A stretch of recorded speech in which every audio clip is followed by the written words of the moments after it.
সুপ্রিয় দর্শক, এই জমির মালিক ধানে উনি ফলাইছেন। এই যে দেখেন ধান ফলাইছেন যিনি, ওনার নাম হচ্ছে সুয়েল। সুয়েল, এখন তোমার যে জমিটা করছ, এখন এটা কি জাত? 98 ধান করছিলাম। আচ্ছা, নতুন বীজ আনছি অফিস থেকে। এটা আর করছো নিবা? না, এটা করছি এবারে নতুন। এটা লাগাইছি, আরেকটা আছে বন্ধ লাগাইছি, দুইটা ক্ষেত্রে।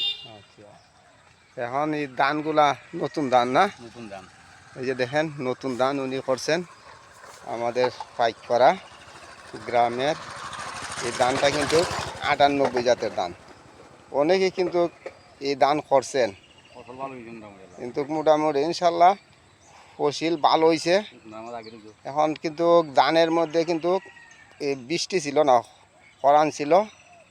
বৃষ্টি হওয়াতে কিন্তু ধানের এই যে ফসলগুলা দেখেন, ধানের ছড়াগুলা দিছে পুষ্ট। যে উনি করছেন এই ধান, অনেকেই ধান করছেন কিন্তু আমাদের পাইকপাড়া গ্রামে। এই যে 98 ধানটা দেখছি প্রায় ভালো হয়েছে, এবং ধানগুলা বন্ধের মধ্যে হাঁকছে এবং খাটাও শুরু হয়েছে। কিন্তু আমি আরও ভিডিও দিছি, ধান কাটা শুরু হয়েছে।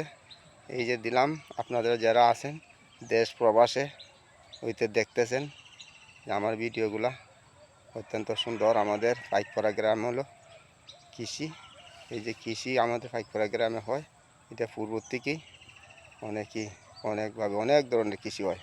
সুপ্রিয় দর্শক, সবাই ভালো থাকেন, সুস্থ থাকেন। আসসালামু আলাইকুম।